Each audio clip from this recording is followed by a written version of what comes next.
Hello, podcast listeners. First up, thank you so much for listening to and supporting the podcast. We really, really appreciate it. We love doing it and we love getting the amazing comments in from all of you. Just a quick reminder that the Your Success book is out now on amazon.co.uk and amazon.com. It's currently available in both paperback and Kindle, and the audiobook will be coming out in 2019.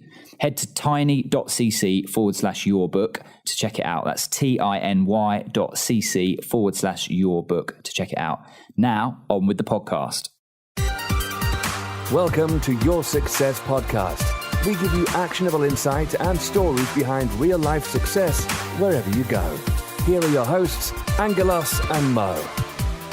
Your Success Podcast is proudly sponsored by Your Tax Partners, specialists in helping business owners and property investors to understand the wide range of tax issues that impact on their income, gains, and overall wealth. Now, let's get into the show.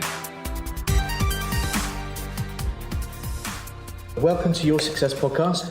I'm Angelos. And I'm Mo. Our guest today is a property investor who has amassed a portfolio of 26 properties that he doesn't even own, and they bring him cash flow of between £600 and £1,600 per property. So welcome to Your Success Podcast, Francis Dolley. Thank you very much. It's a real pleasure to have you here, Francis. I know you're a funny guy, but what Mo just said just sounds a bit too good to be true. You know, £600 to £1,600 per property for properties that you don't even own. So we're going to talk about that a little bit later. But first of all, can I ask, when did you get started in property and how did you get started in it? Well, I bought my very first property that I owned, that I lived in back in 1980. And I wish I bought 100 properties back then, you know how it is. Lived in that property for 15 years. And when I went to move on to my next property, I only owed £4,000 in that. So I just put that mortgage on to the next one. Never thinking about being a landlord, never understanding property at all in any way, shape or form. And as we were saying earlier on, I thought AST stood for American State Trooper. Such was my knowledge about property. I didn't know about property magazines, didn't know about the NLA, nothing at all. I had no friends who were investing in properties. I was on my own. So I converted the garage into a flat and I rented out the house and the garage. I got £400 for the house, £300 for the garage, which was a good chunk of income, £700, but the penny didn't drop and I just carried on with the day job. And what was the day job? I was a builder back in the day, so I started life as a carpenter, and my parents were Irish Catholics, good Irish Catholics, and a big influence on me was when my mum said, Jesus was a carpenter, and if it's good enough for the Son of God, it's good enough for you. And that was a big influence on me. So you were in good company then? Yeah, yeah. But what happened to Jesus at the end? Well, I've not got to my end yet, so we'll wait and see. A bit concerned about that now. So. Cool. So when did you make the switch from being a carpenter, second Jesus, onto full-time in property? It wasn't like an overnight switch. It was a very slow transition for me. I think a number of years later, quite a few years later, about 10 years I guess, I bought an end of terrace 3-bedroom council house in Bristol, and my daughter was going to uni. One thing I've always done, I've been quite savvy with cash, and I never liked to pay landlords too much, even though I was a landlord myself and I wanted people to pay me. I didn't want to pay the money out to landlords. I thought it was a waste. So I bought this property, used my building skills to build a 4-bedroom extension on the end of it, and then turn that into a 6-bed student HMO. HMO? What's that for people who don't know? Multiple occupancy. It's a house of multiple occupancy, which I actually think is a terrible term. I think the person who drummed up that, he must have been sat in a dark office somewhere. It's like when you go to court and the judge sentences you to 6 months in a house of multiple occupancy, take him down. It's horrible. So we call ours multi-lets. I think it's much more friendly. Yeah, nice. Yeah. So we turned it into a 6-bed student multi-let. And the deal was that Emily lived in there and took care of it the whole time. She lived there for about 4 or 5 years, done a degree in architecture. And then we were making, I think, £1,600 a month from that one, cash. So £700 from the first one, £1,600 from that one, and still the penny didn't drop. And I carried on with the day job relentlessly. You know, the dirt and the dust of building sites, and so the transition. And then I had a period of time when you begin to question life. You know, you get these times, and I think I lost my mum. I bought the biggest project that we ever bought, which was a great big farmhouse and a barn to convert. So this was a big one. It's going to make us rich, and we're going to be able to afford silk shirts and maybe start smoking cigars or something. I don't know. And of course, things never go to plan, do they? So it took a lot longer. We'd employed the worst solicitor on the face of the earth. Do you know about easements? Easements. So I didn't know about easements then, and the easement dictated that my neighbour had complete control over whether or not I sold the barn, such as English law. And so I nearly went bankrupt. I was paying £2,000 to the bank every month in interest, and we nearly went bankrupt then. And then during that time, I lost my mum to the big cancer, big C. My sister died just around the same time. And we had all this stuff going on. So it's one of those times where I really stopped and decided to reassess things completely. And I started looking online for something else, a way out of it all. I suppose the escape, and as people do. And I came across a property company called Progressive Property. 2 men in shiny suits, not to be trusted at all. My wife said they were probably selling snake oil, people online. But I was so desperate to do something, so I didn't tell her that I paid £100. I told her it was free. And we drove down to Heathrow, and it was really peculiar. It was a huge car park. It was full, and there was one space, and we took up the last space on the car park. So I thought it was, a reason for this. And on the way down, she was trying to talk me out of it. And I said, "What?" There was a line. I've got my good cliches, and I said, "What about if what we do today changes what we do for the rest of our lives?" And then she paused and stopped talking then for a while, and I thought, I've got her. I've got her. And so we went in, and the guys were trying to sell us a course for £2,000, but I thought, I'm no fool, so I just bought 2 books for £8 each. That's all I need is my books. And went home, and then I got the inevitable sales call. Do you want to come on the course, £2,000? And I thought, no, I'm fine with my books. And I was getting on my house, fixing up my house at the time. And I suddenly stopped and thought, I'd just been shown the doors, really, to the secret kind of underground, the secret world that I didn't understand. And I'd walk straight past the door, instead of stopping. Like, I know I had to change, but I refused to change, as people find change so hard. So I just kept on. And then about 4 o'clock that day, I went, wow, I'm just going to phone him back. So I phoned him back, got my debit card out, paid the £2,000. I'd never paid for education in my life to this point, paid £2,000. And then I think I went up in the bathroom and threw up, actually. I did actually feel quite sick then. And how am I going to tell my wife I've done this? But she was kind of on the same path as me at that time. And then we did the masterclass training with Progressive 2009.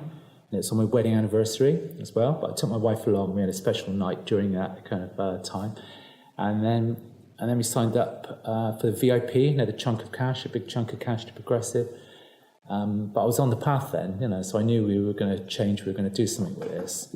And I was just so desperate to get away from the day job that there had to be something else out there. And so that was a slow transition for me. That was over a couple of years, really. So there's been a lot of talk about rent to rent.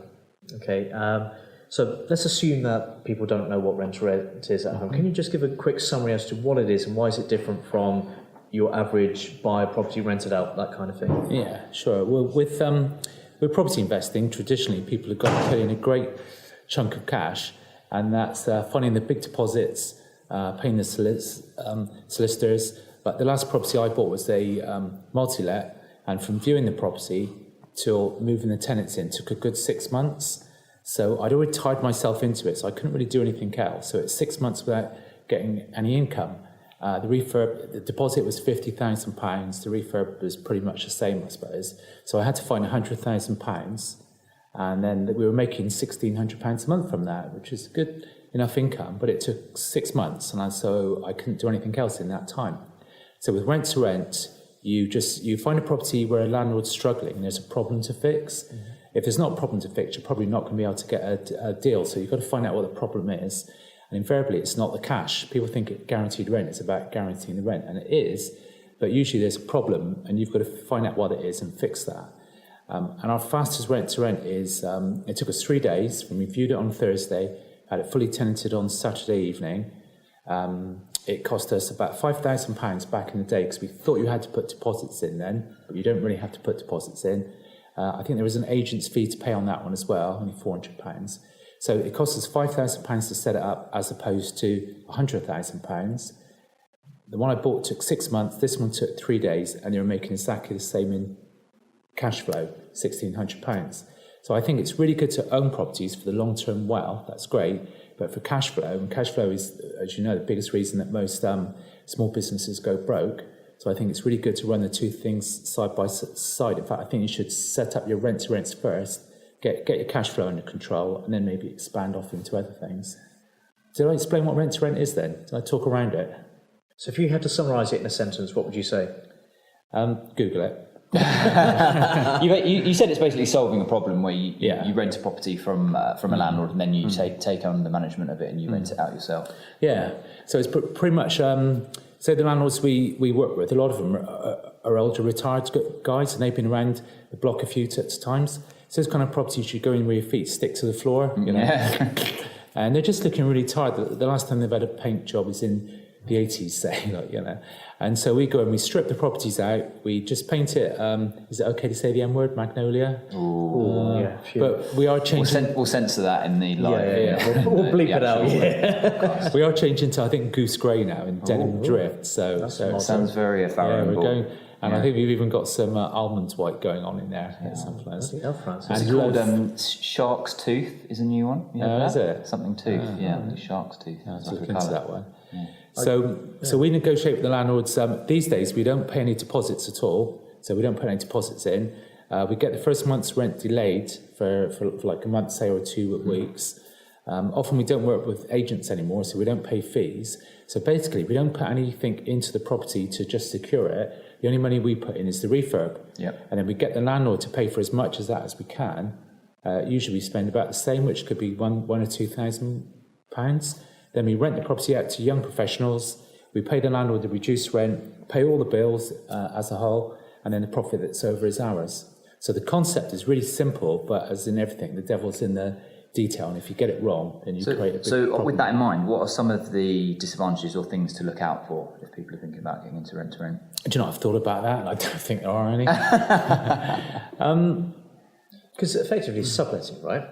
Could a mortgage company have an issue with that potentially? Yeah, it's not subletting, because if you use a management contract, which we do, then it's not. When you sublet, it's when you rent the property on an AST and then you sublet the rooms out again. And it got a bit of stigma in the past because people used to do that and not tell the landlords. And then those people, the initial people who rented, would just leave. Then the landlord couldn't evict the people in the rooms because he didn't have a contract with them. So that's how rent to rent got a lot of stigma in the past. But if you do it professionally and do it well, there's people who've been doing it for 20 years, I think, Northwood, maybe doing it for 20 years. And, you know, as long as you do it professionally and do it well, I'd say because of the nature of what we do, 50% of our properties, the landlords don't have mortgage on them at all. They're unencumbered. And these are older kind of retired people, been around the block a few times, just want to step back. Of the other ones, we feel it's in our duty to inform the owners that they must have the correct mortgage products, but more importantly, the correct insurances in place. A lot of people talk about the mortgage products as being the holy grail, that's what you've got to get right. But if you are on the wrong mortgage product, you can always change that and get onto the proper one, which could take two or 3 months. But if you're not on the right insurance product and the property burns down, you're screwed. You know, so we always emphasise the two things to landlords, and we've assisted maybe 3 of them to change their mortgage products onto the correct ones. And the other ones, I'm not too risk averse with things, and so I can't put my hands on my heart and say that all our landlords are on the correct mortgage product, but we've got warranties in our contract, and we call it a guaranteed rent agreement, so it's a very precise contract, and we've got warranties in there that assure us that we've informed the landlords of their rights, what they should do, and they sign the contract to say they do have the correct mortgage product in place and they've got the correct insurance policies in place, and they also give us power of attorney, which is important as well. If you ever go to evict anybody, you could go through the whole court thing, and then the judge said, if you haven't got power of attorney to act on behalf of the landlord, then they throw it out of court and you go all the way back down again to the start. So we spent a lot of time on the contracts, getting them really precise. So what 3 pieces of advice would you give to someone starting out in property, whether that was in rent to rent or in any other of the property strategies? What 3 bits of advice would you give someone starting? Yeah, don't do it. So. I think the big one, I mean, I run sort of an education company, so people, when I say to people, I think it's a really big deal to get educated and do it properly, they all say, yeah, but you sell education, but that's not the reason I say it. I also buy as well. I think I'm one of the biggest buyers of education I know. And that person, when I looked back 8 years ago, went into that room and wouldn't buy a course, just came away with my 2 books, that's all I need. Now I spend £50,000, I think. I'm actually in a mentorship right now that's £10,000 learning how to podcast, actually. I could have learned from you for 50p, probably. Yeah. Well, we would have done it for 9,999. So we would have saved Special discount today. One time only offer. Okay, I'll see if I get my money back. Good luck. So I think education is the key, because in property, the mistakes can be huge, and you can lose chunks of cash, great big chunks of cash. And we've got a support group. So the group, it's called Inside Rent to Rent. And quite often in there, there's people asking, trying to get contracts off the internet, and they get one. Some guy said he got one from Hungary. I don't know.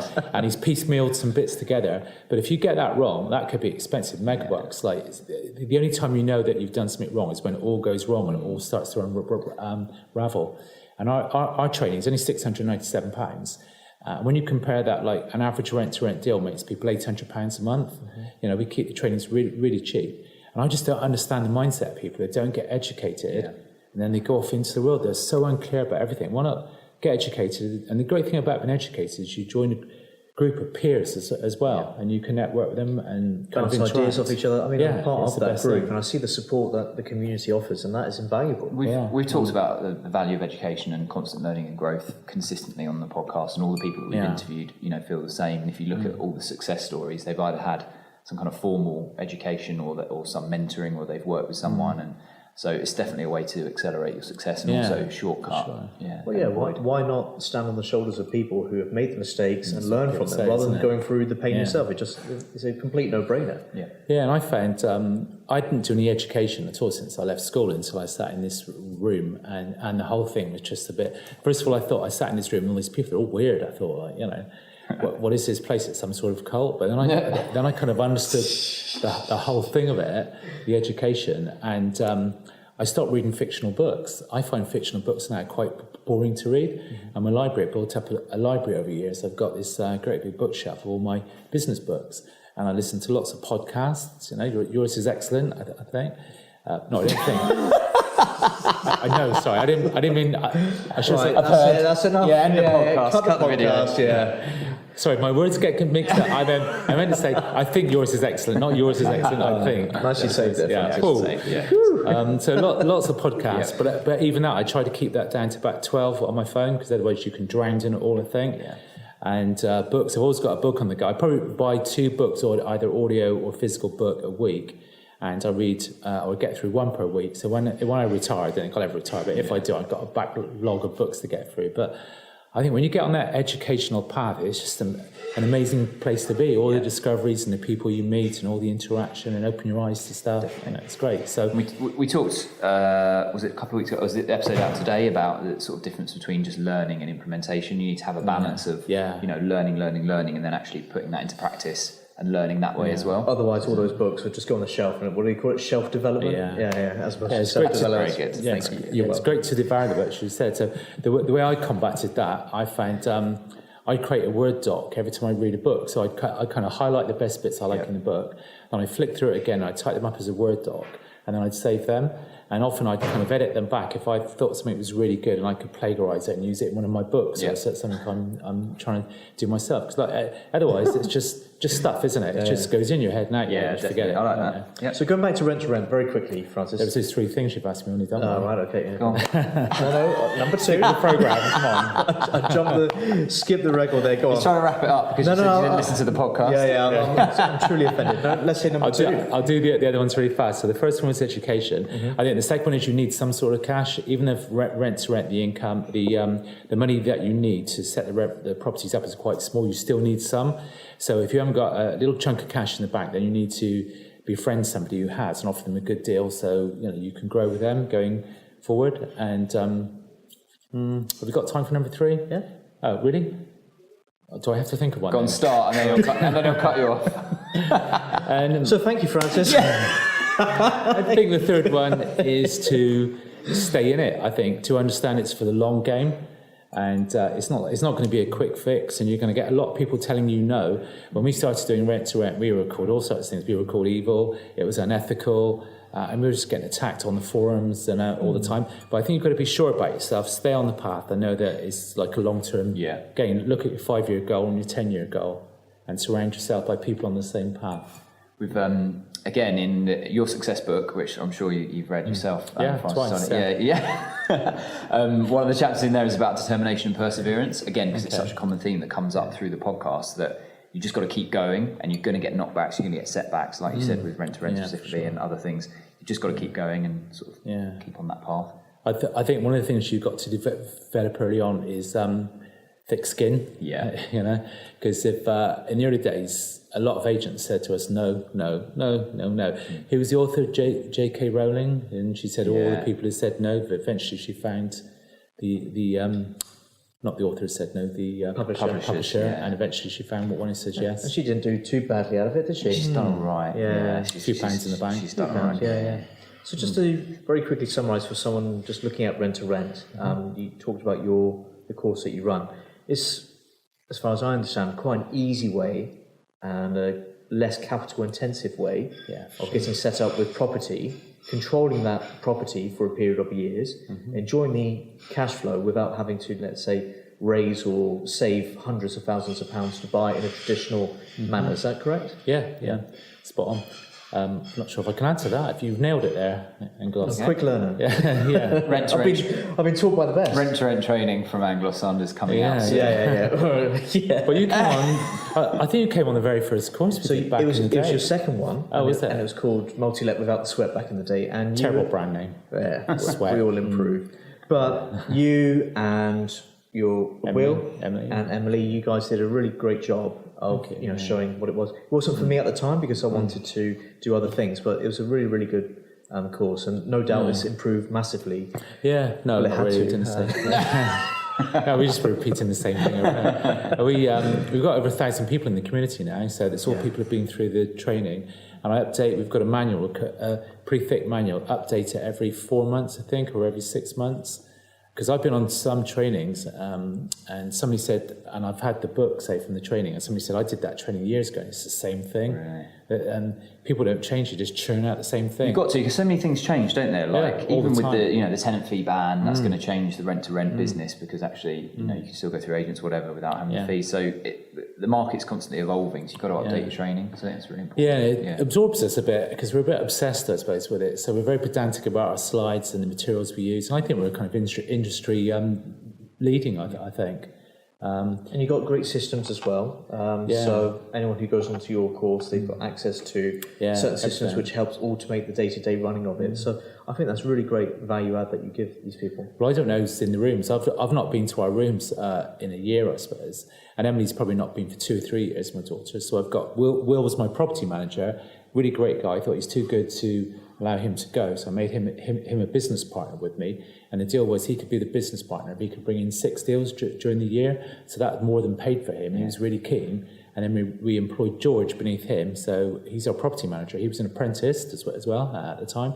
And George is in Vietnam for 3 months. And we've got fighting over there, or the war's on again, and cut that bit as well. And then we've got Anna as our temporary property manager. So I've got all these people now in place. So I don't know who's in the rooms, but I know somebody's in them because we get paid rent. So I know we've got them.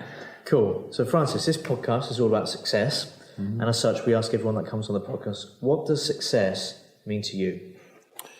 I think that's definitely changed over the years. I thought I was into property. I got into property because I thought I was into property, and that was the thing. But I began to realise that property quite often is the vehicle that that allows you to do the thing that you really enjoyed doing. So for me, I think freedom is the big word I talk about all the time. I had a bit of traumatic time, like back in the day, and I wanted to be spending time with my family and my friends, but I couldn't because I was tied into a job. So setting the alarm 6:30 every day, falling out of bed every day, and I thought I want to stop that. I want to be in control of my own life and whatever I want to do. So I really enjoy the educational side of what we're doing. It's given me a lot of freedom. We're travelling around, educating people in what we do. But really, just my days. I wake up in the morning and I can spend my days how I please. And I actually had a good friend who died a couple of years ago. And he's a bit of a cantankerous old git, as he would say, his words.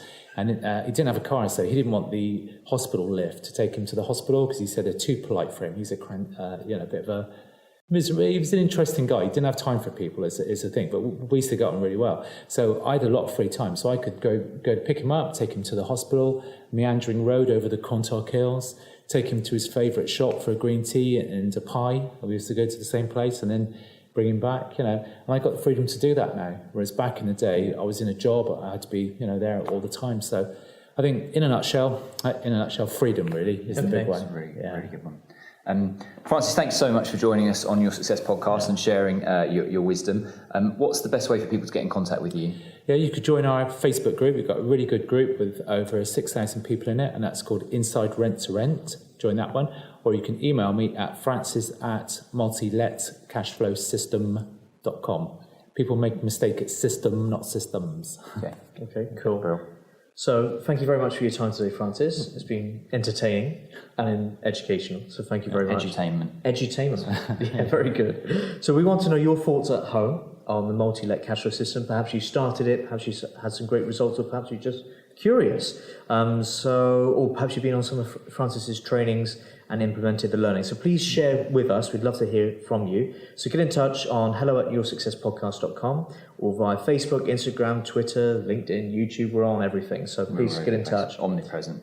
And don't forget the Your Success book is available on Amazon. So head to tiny.cc/yourbook to grab one and get a copy of the Your Success Toolkit as well, which you can download, which comes free with the book.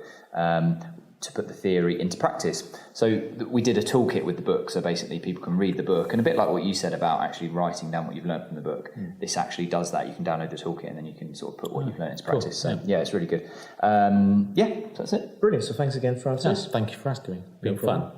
Thanks for listening to Your Success Podcast. I've been Angelos. And I've been Mo. And see you again on the next exciting episode of Your Success Podcast. Your Success Podcast is proudly sponsored by Your Tax Partners. If you're in business or an active property investor, talk to them to better understand your tax affairs and your options. If that's you, there is a special offer waiting for you at tiny.cc/successpod. That's tiny.cc/successpod. You have been listening to Your Success Podcast. Click subscribe for more incredible content. More details can be found at www.yoursuccesspodcast.com.